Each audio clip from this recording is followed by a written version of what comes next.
말씀을 함께 나누겠습니다. 러시아의 이반 투르케네프라고 하는 소설가의 짧은 글에 나오는 내용입니다. 한 노파가 매일 같은 시간에 같은 자리에서 창밖을 바라보고 있었습니다. 곁에서 물었습니다. 뭘 그렇게 기다리십니까? 노파가 대답했죠. 전쟁에 나간 아들을 기다리고 있습니다.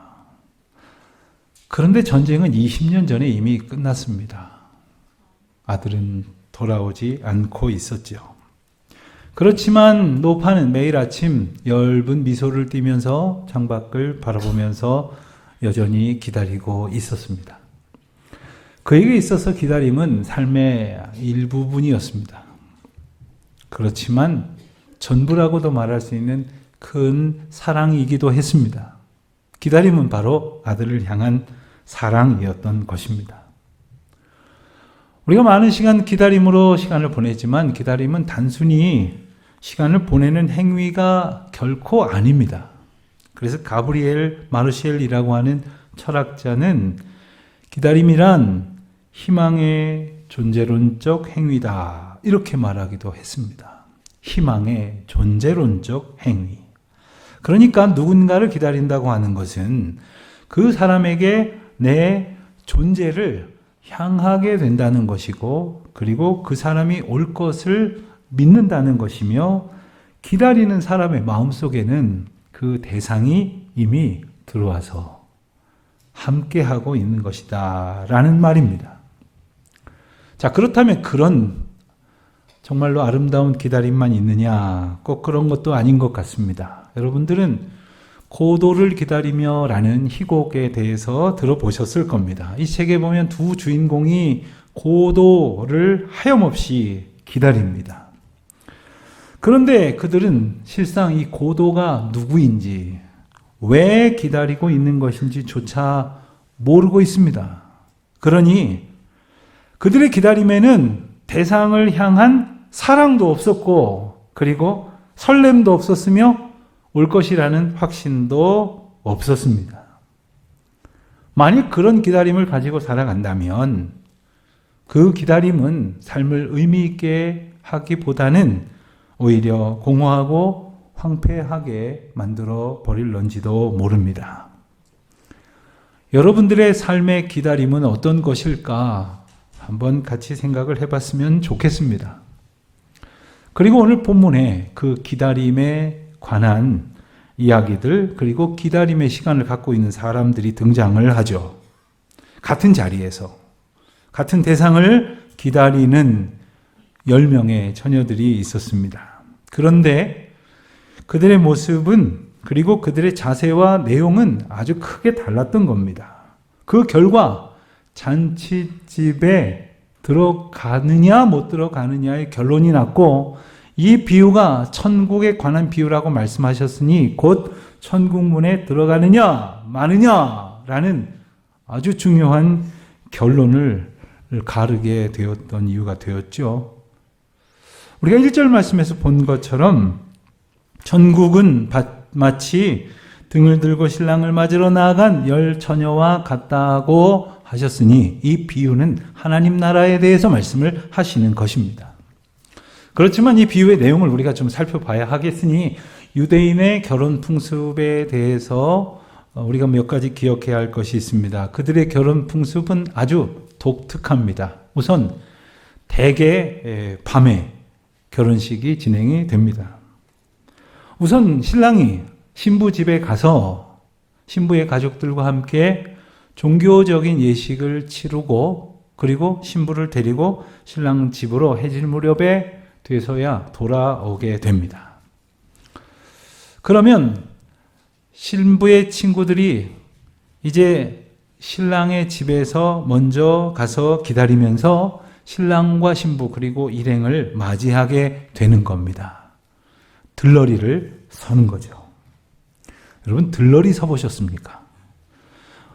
우리 한국식 결혼식엔 들러리가 잘 없지만 이 미국식 결혼식에 보면 들러리들이 있죠.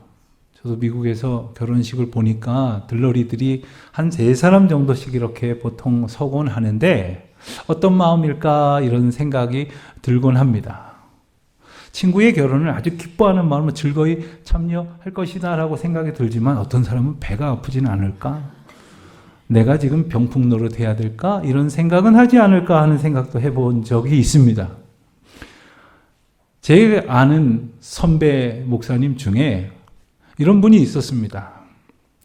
이렇게 강단에서 말하긴 그렇지만 참 못생겼습니다. 예. 키도 아담하고 그리고 참 못생겼다라고 밖에 표현할 길이 없는 그런 분이 있었는데 이 분이 아주 특별히 많은 사람들에게 기억이 되는 것은 수많은 동료, 선배, 후배, 이 신학생들, 목회자들의 결혼식이 있으면 반드시 가는 거예요. 근데 가기만 하는 게 아닙니다. 반드시 신랑 옆자리에 서서 사진을 찍는 거예요. 어쩔 때는 별로 친하지 않은 사람의 옆에 가서도 사진을 찍겠다고 합니다. 그러면 남들이 묻죠. 아니 별로 친하지도 않고 한참 후배네, 한참 선배네. 그러니 뒤로 오시오. 그러면 아니야. 내가 여기 서야지. 신랑이 빛이 나. 그러면서 그 자리에 서주는 거예요. 어떻습니까? 누구나 그럴 수 있는 것은 아닐 것 같아요. 이 들러리에게 요구되어지는 것이 있으니 신랑을 혹은 신부를 기꺼이 돋보이게 하고도 기쁜 마음, 그것이 아마 있어야 할 것입니다. 자, 그런데 오늘 본문을 보니까 신랑 일행의 도착이 늦어지고 있었습니다. 그래서 5절을 보니까 신랑 일행을 기다리던 10명의 처녀들이 기다리다가 모두 졸게 되었고 결국 잠들게 되었다는 것 아닙니까? 그리고 나서 얼마 뒤에 큰 소리가 들리면서 신랑이 왔으니 맞으러 나가자! 이런 소리가 들렸을 때 그들은 잠에서 깨서 각자 등불을 챙겨서 이제 신랑을 맞으러 나가게 된 것입니다. 그런데 한참의 시간이 흘렀다 보니 그 중에 5 처녀의 등불이 꺼져가고 있었던 겁니다. 성경은 그들을 미련한 5이라고 굳이 표현을 하고 있었습니다. 마치 기름이 없다는 것은 준비가 안 됐다는 것을 말하는 것이고 등불을 들고 맞이하지 않는다면 맞이할 준비가 안 되었다는 것을 말하는 것이죠. 한마디로 들러리의 자격을 갖추지 못한 셈입니다. 그러니 어쩝니까? 아직 등불에 기름이 남아있다고 보여지는 5명한테 가서 기름 좀 나눠 달라고 부탁을 합니다. 그런데 가만히 살펴보니까 이 기름 덜어가지고 다 같이 등불을 밝혔다가는 오히려 모든 등불이 다 꺼져버리게 될 것이고 그렇다 보면 아예 결혼식을 망쳐버리게 될 것 같으니 그러지 말고 얼른 가서 이 기름 파는 장사에게 사는 것이 낫겠다 이렇게 점잖게 거절을 한 것입니다. 별 수 없이 기름을 사러 간 사이에 신랑과 일행이 도착했습니다. 그리고 기름을 준비한 5 처녀는 신랑과 함께 혼인잔치에 들어가고 그리고 뒤늦게 당도한 미련한 5 처녀는 굳게 닫힌 문을 바라보아야만 했다. 오늘 본문의 내용은 대략 이렇습니다. 자, 그렇다면 이 비유가 과연 우리에게 주는 메시지는 뭘까? 대개 우리는 결론을 제일 끝에 가서 찾죠. 그래서 13절 말씀에 보면 그런즉 깨어 있으라 하였으니 그런즉 깨어 있으라 이게 결론이구나 라는 그런 나름의 정리를 해볼 법도 합니다. 자, 그렇다면 깨어 있다고 하는 것은 또 무엇을 말하는 것일까요? 앞서 본 것처럼 신랑의 일행의 도착이 늦어졌을 때 모두가 졸았다고 하지 않았습니까? 모두가 잠들었다고 하지 않았습니까? 그러니 5 사람은 들어가고 5 사람은 못 들어간 것이 모두가 잠들어 있었기에 실제로 눈을 뜨고 그리고 움직일 수 있었느냐의 문제는 적어도 아니라는 결론은 우선 얻을 수가 있을 것 같습니다. 그렇다면 이 5과 저 5의 차이는 뭐였을까? 우리가 아는 것처럼 기름을 준비했느냐, 기름을 더 준비하지 않은 채 그냥 있었느냐의 차이였을 것입니다. 이 차이가 또 어떤 의미를 가지고 있는가 한 번 더 생각을 해보아야 하는 거죠.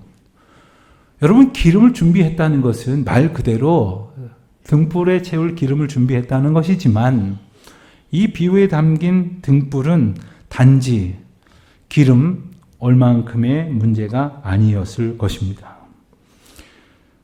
기름을 더 준비한 사람들의 생각은 무엇이었을까요?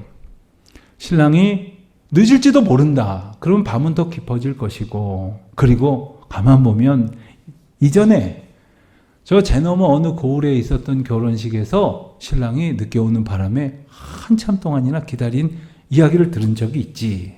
그런 이야기가 있었을런지도 모르겠어요. 그러니 기름을 더 사두어서 아예 통에 따로 담아가지고 기다리는 것이 좋겠다라는 마음을 가지고 있었던 사람이 5 있었다는 것이고, 그리고 나머지 5은 그런 마음을 갖지 못했다는 것이죠. 그런데 우리가 읽은 13절의 결론 말씀에서 우리가 아는 것처럼 그때, 즉 신랑이 도착하는 그때를 하나님의 천국의 비유로 봤을 때 그때가 곧 이 세상의 종말의 때라고 할 수 있을 터인데, 그때를 언제인지 알 수가 없다는 말씀을 우리는 놓쳐서는 안 되는 겁니다. 언제 신랑이 도착할지 알 수 없으니 기름을 넉넉히 준비해서 기다려야만 했던 것, 이 정도의 생각을 안 했을 리가 없습니다. 그런데 미련한 5은 그 생각이 행동으로 이어지지를 않았습니다. 그들이 기름을 준비하지 않았던 것은 단지 기름값이 없어서는 아니었을 것 같습니다.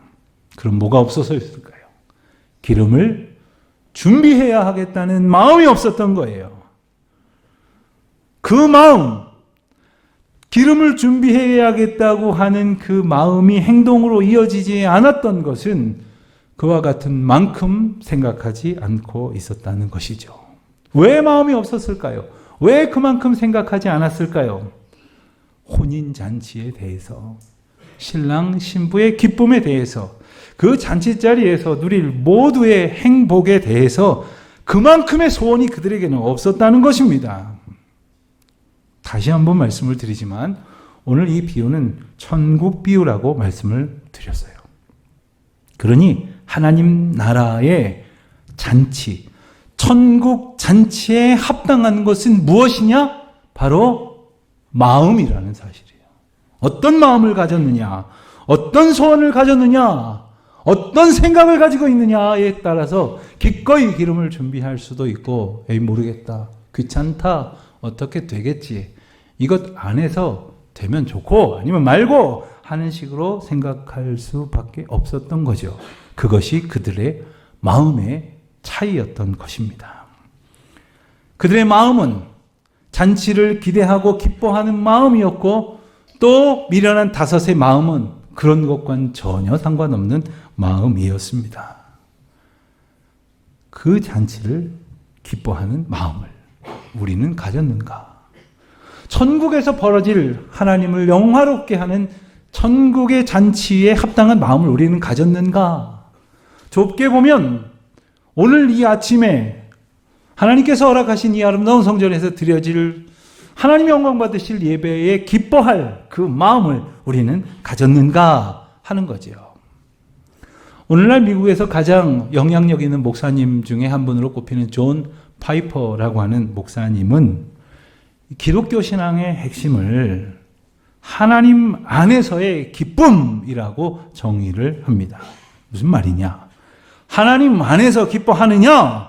그리스도로 인하여 기뻐하느냐? 그럼 그가 귀한 신앙생활을 하고 있다는 것이고, 그렇지 않다면 잘못된 믿음 생활을 하고 있다는 겁니다.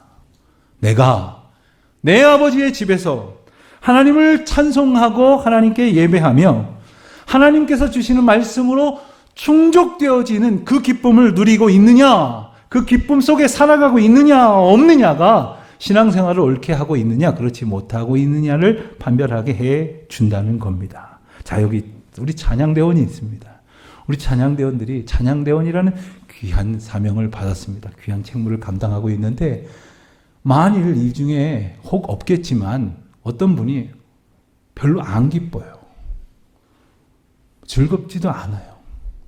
찬송했는데 잘했다고도 뭐 한 20명밖에 얘기를 안 해요. 그래서 기분이 안 좋아요. 그래서 행복이 없어요. 만약에 그렇다면 이분은 하나님을 찬양한 것이 아닙니다. 그냥 사람들에게 좋은 반응을 듣고 싶어하는 노래를 했을 뿐이죠. 우리가 하나님의 믿음, 하나님께서 주신 믿음으로 살아간다고 하는 것은 그 기쁨을 가지고 그 기뻐하라고 하는 은혜를 주신 하나님의 뜻에 합당하게 살고 있는 것이죠. 그래서 잔치에 참여하는 것이 기쁨이고 신랑의 들러리가 되는 것이 기쁨이며 그 혼인 잔치에 등불 하나 들고 서 있는 것이 별 볼 일 없는 것 같지만 그것 자체가 큰 기쁨이라고 여겨졌을 때, 자기 역할에 대한 감격이 있을 때 어떻게든 더 잘 준비하려는 마음을 갖게 될 것이고, 혹 늦어질 수도 있으니 기름을 사둘까 하는 행동으로 옮겨질 수 있게 된다는 겁니다. 그러므로 그 기쁨이 바로 이 기름을 준비할 수 있는 이유였던 것입니다. 오늘 본문이 바로 앞에는, 그러니까 24장 마지막 부분이죠.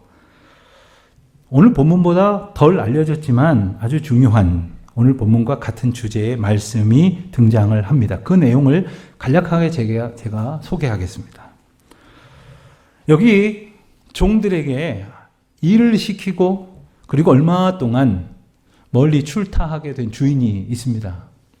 그래서 그 종들 중에서 그래도 좀 중요한 역할을 맡은 종들에게 책임을 부여합니다. 한 달에 한 번이든 일주일에 한 번이든 다른 집안 내의 하인들에게 양식을 주며 돌보라고 그렇게 지시를 합니다. 다시 말하면 때 되면 월급을 주고 주급을 주고 또 먹을 것도 배급하고 해서 다들 잘 지낼 수 있도록 그렇게 살피라, 이런 말이죠. 그런데 그 사명을 맡은 이 중에서 악한 종이 있었다는 거 아닙니까? 그 악한 종이 주인이 길을 떠나자마자 집안의 하인들을 때리고 괴롭혔다는 거예요. 그리고는 자기 술 친구들을 불러다가 술판을 벌렸다는 겁니다. 어떻게 하면 좋겠습니까? 도대체 왜 이 종은 그런 행동을 했을까요? 이 종의 마음까지는 주인이 중요한 사명을 맡겼다는 것은 그 마음속에 없었던 겁니다. 이 모든 것이 주인의 것이라는 생각도 없었고 주인이 곧 돌아올 것이라는 사실을 알면서도 그걸 중요하게 여기지 않았던 겁니다. 주인이 내게 책임을 맡겼다는 것도, 주인이 곧 다시 올 것이라는 것도 모두 관심 밖이었으니 그의 마음을 들여다보자면 그는 주인에 대한 충성도 없었고 사랑함도 없었고 그를 위함도 아무것도 없었다는 결론에 이르게 되죠. 여기 미련한 5 처녀의 모습이 바로 그것입니다. 나름대로 생각은 했겠죠. 이 기름 정도면 올 것이다 하는 정도의 예상에 그쳐서 그보다 더 늦을 경우에 대비해서 기름을 준비해야 할까 하는 부분은 전혀 생각하지를 않았던 겁니다. 전혀 그 이상 마음을 쓰지도 않고 신경을 쓰지도 않았던 겁니다. 그렇기 때문에 오늘 이 말씀의 결과는 예상을 빗나간 일이 벌어진 것이 아니라 신랑과 잔치에 대한 정성과 사랑의 마음이 없었던 것으로 빚어진 당연한 결론이었던 것입니다. 자, 그렇다면 기름을 준비하는 그런 그 슬기로운 처녀들을 보면서 갖게 되어지는 이 믿음의 태도는 어떤 것일까? 과연 뭐가 슬기로운 믿음의 태도일까? 좀 생각해 봐야겠죠. 지혜로운 5 처녀가 기름을 충분히 준비한 것은 우리가 짐작하는 것처럼 예기치 못한 상황이 발생한다 할지라도, 그래서 늦게까지 기다리게 된다고 하여도 신랑과 그 일행을 차질 없이 기쁘게 맞이하기를 원하는 정성스러운 마음가짐 때문이었을 것입니다. 만약 그 마음이 없다면 아무리 기다렸어도 그것은 진심 없는 형식에 불과했던 것이고, 또 그 시간이 길어지면 길어질수록 그들의 빈 마음이 그대로 드러나고 말 것입니다. 여러분, 우리가 기독교 신앙으로 믿음의 사람으로 살아가는 것은 누군가의 부탁이나 강요나 혹은 내게 부여된 책임감으로 되어지는 일이 아닙니다. 기독교 신앙이 하나님을 두려워하는, 무서워하는 그런 것으로부터 비롯되어지는 것이 아니라는 말입니다.